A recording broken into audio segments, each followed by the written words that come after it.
Another video. Good morning guys, good morning to all, good morning sa lahat. At buhay po tayo sa araw na ito. Ito na nga po ang nangyayari sa paligid na kailangan ayusin natin sa mga tao.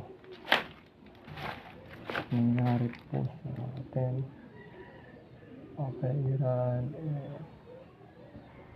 medyo marami na pong nangyayari hindi natin ginugusto. Totoo lang. Ngayon po ay araw po ng Huwebes at panibagong pakikibaka na naman sa kapaligiran. Siguro kung may takot na tayo sa tao, wala. But yung iba naman kasi masyadong, alam mo yun, akala mo sikat, at kahit maging sikat sa mundong to, kailangan pa rin maging humble or patang mong marating mo rito. Parang wala lang, diba?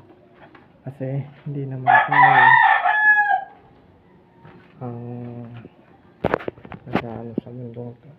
Ipideklara kami ng Diyos lamang na mapangyarihan ang magbibigay ng yung bagay ito pala, giba na pala to. Plastic yan, giba na po yung dati namin tinitirahan guys, kasi sobrang tagal na po nitong bahay na to. Kumbaga sa talagang ipapaayos na to guys, yan guys. Sana po ng tibag na guys. How many years na po itong bahay na to?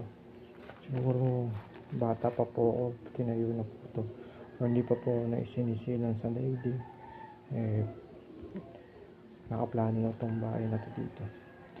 Kaya sobrang tagal na po itong bahay na to guys. Ito po yung pinaka-vintage na bahay sa buong mundo. Dahil syempre marami na rin pong kwento rito.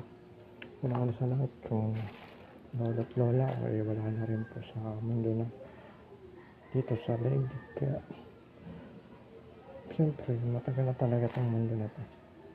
At kung isipin nyo guys, marami nang sira, maraming siyang sira, kailangan na siyang ayos o i-renovate kasi sira-sira na nga po siya guys.